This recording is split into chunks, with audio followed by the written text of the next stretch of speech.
The American people want their leaders to focus on creating jobs and strengthening the economy.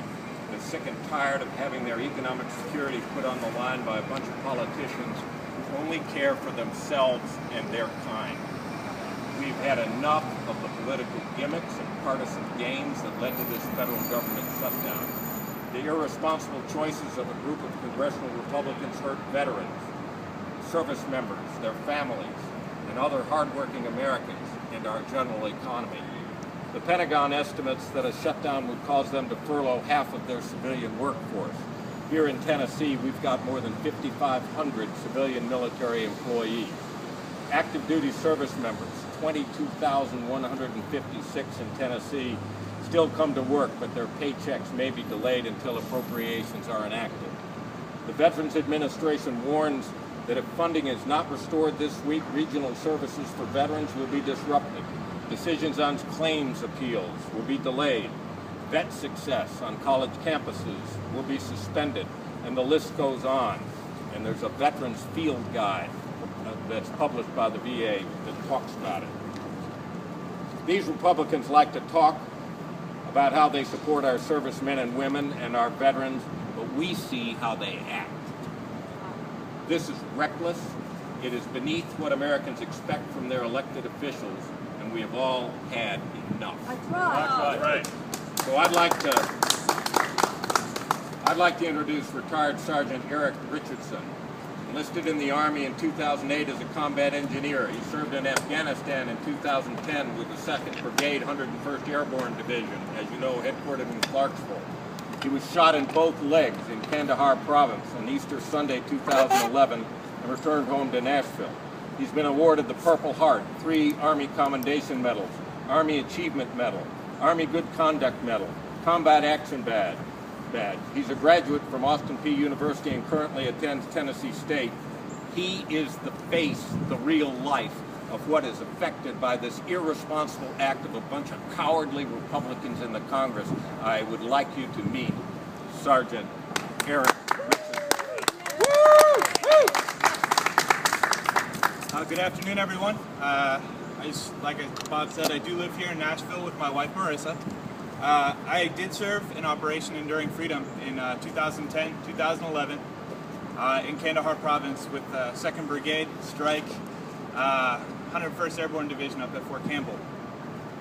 The reason I'm here today is because I cannot believe Republicans in Congress are being so irresponsible with the country I and other veterans fought for. Shutting down the government just to try to defund a law that gives more health care to folks? How does that make sense? Right. It only hurts veterans, military families, and our economy.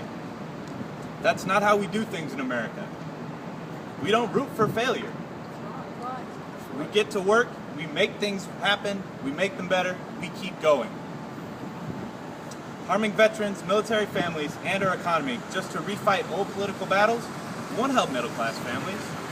In fact, the Republican Party shutting down the government just to rehash their old political fight doesn't make sense. What the country wants and what the American people need is for Congress to stop the fighting and turn the focus back on jobs and investment in economic growth. Yes. A government shutdown will hurt veterans. During the 1995-96 shutdown, more than 400,000 veterans saw their disability and pension claims delayed, and another 170,000 saw their education benefits delayed. A government shutdown hurts military families. Many military families live paycheck to paycheck and could be hurt significantly by a lengthy government shutdown. A 2011 issue of Stars and Stripes pointed out while most service members and military personnel would remain on duty through a shutdown, their paychecks could be delayed. This actually happened to my wife and I while I was in Afghanistan during the budget deficit crisis of 2011. We sat in combat waiting to see what Congress would do.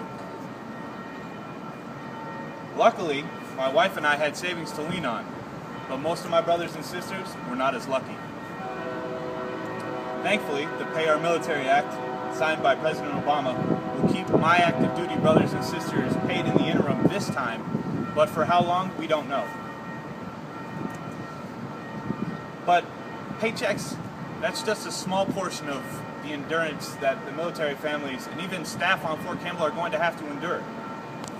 I actually had a medical appointment yesterday on post, and because they sent non-essential personnel home, we were backed up. There was no support staff to help the practitioners, and I literally almost had my appointment canceled. You tell me, having medical care canceled, that doesn't sound like you're helping veterans. Finally, a government shutdown harms students. Tuition assistance, a program that gives active duty soldiers $4,500 a fiscal year to continue their schooling, has been shut down. I personally used all $4,500 of my fiscal year entitlements in both 2012 and 2013. It went a long way to help me pay for my degree at Austin Peay. However, civilian students also feel that burden. Most of my classmates at Tennessee State are going to not be able to draw down and disperse the campus-based programs that they're entitled to, such as the federal Perkins Loan Program and also work study. In fact, the $1.1 billion work study program helps more than 704,000 students. The federal Perkins program helps more than 484,000 students. Congresswoman Blackburn, Congressman Desjardins, Congressman Black, holding our economy hostage, shutting down our government just to satisfy your desire to defund Obamacare only hurts veterans, military families, and our economy. Enough already. Enough already. Enough already. Enough already. Enough already. Enough already. In fact, Congresswoman Blackburn, these are your direct constituents. Why would you harm them like that? This is not how adults operate.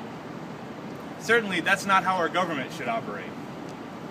We're better than this, America. We're better than this. Thank you. Thank you, Sergeant Richardson.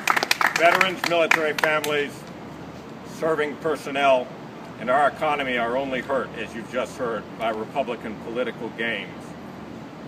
And all they're trying to do is defund an act that was passed that provides better coverage, lower costs, and ensures that millions of Americans have access to health care.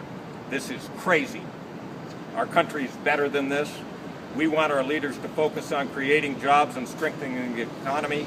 We are sick and tired of having their economic security, our citizens' economic security, including our veterans and their families and our service people, on the line. Reopen our government. Get back to work. Enough already. Do your job. Do your job. Do your job. Do your job. Do your job. Do your job. Do your job. Do your job. Do your job. Do your job. Do your job. Do your job. Do your job.